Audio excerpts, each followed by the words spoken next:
break my stride. And I will slow me down.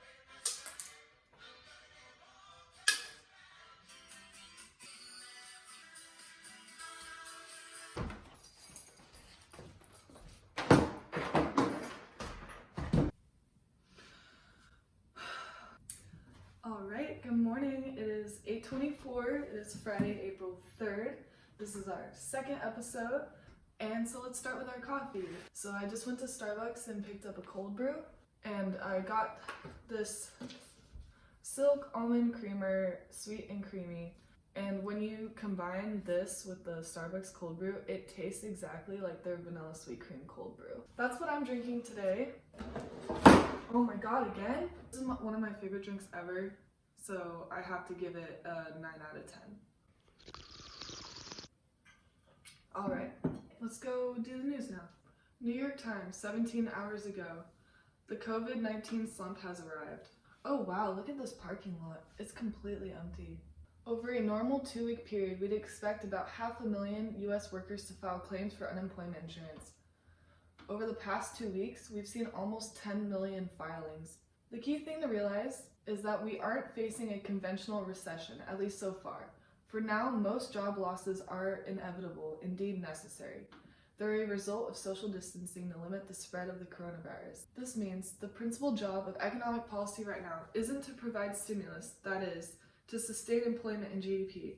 It is instead to provide life support, to limit the hardship of Americans who have temporarily lost their income. I didn't know this, but the good news is that the $2 trillion CARES Act, Coronavirus Aid, Relief, and Economic Security Act, Congress passed last week, does, on paper, provide a lot of economic life support. The bad news is that it looks like as if it could be weeks, maybe even months, before serious amounts of money flow to those who need aid right now.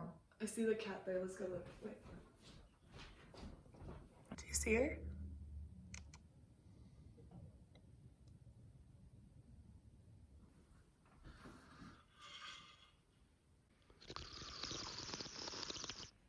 Look at this graph. Confirmed deaths of COVID-19 for select countries.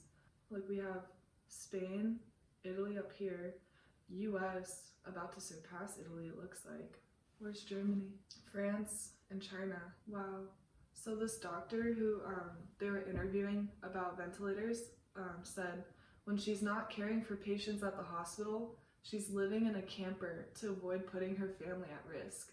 That's so sad. That was the news for today. Let's get back to the job search. My goal is to find a language-intensive program in France. One of my plans for after college is get a summer job, work full-time, and then plan for, in the fall, to move to France and do a language-intensive program for 6 months to a year. And then after that point, I would try and get a job or internship somewhere in France. I don't believe that my French at this point is fluent enough to meet the expectations of an employer. So we're switching focus. I'm going to look for a language intensive program in France. By going to France and doing a French intensive program, I feel like I could get my French fluency up to the level that a French employer would need to hire me. I drew a little map of France and I narrowed it down to 3 cities I want to work in. First is Paris. Paris is a huge city full of opportunity. There's tons of universities there. That had to be one of my top 3.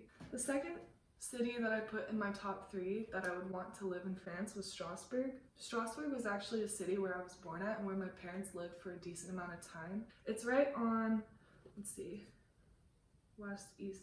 It's right on the east of France on the border with Germany. What draws me to that city is, first, it's beautiful. I love the architecture, I love the canals, I love the cobblestone streets. I like how some of the streets are closed off to vehicles and it's just pedestrian or public transportation. The other really compelling part of moving to Strasbourg is that a lot of government or institutional bodies are housed there. So for example, the European Parliament has a few buildings in Strasbourg, Council of Europe, there's also International Institute of Human Rights, European Science Foundation, the Assembly of European Regions, Then the third city in my top 3 is Aix-en-Provence. It's in the south of France, near Marseille, about like 30 minutes from Marseille, which is a big port city down here. Aix-en-Provence is, I would say, the equivalent of a small college town. There's a branch of Aix-Marseille University that is housed in Aix-en-Provence, and they have a lot of international students. It's very, I mean, it's south of France countryside, so the weather is amazing. The area is beautiful. What I really like about Aix is that it's very much oriented to international students who want to come and live and work in France. So I think what we'll do is we'll split up these into different segments of the show and focus on each city and see if I can find a language immersion program. So I think for today, let's do Aix. We'll look at Aix today. We'll try and find a language intensive program to apply to. I've kind of done some research on this before. Aix-en-Provence French intensive program.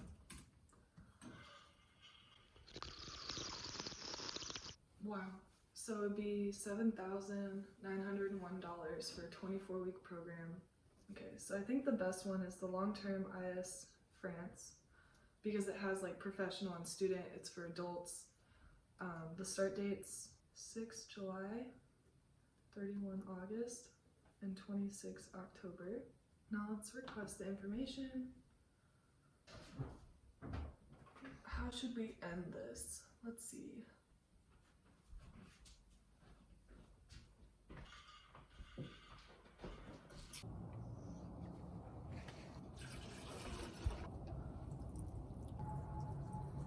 I'm having a lot of fun with this, so I want to keep going.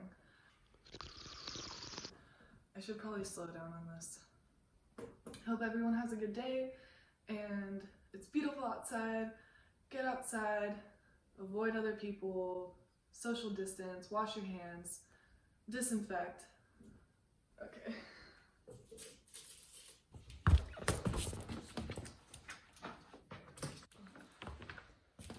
This is how many times I missed, guys. That's a lot.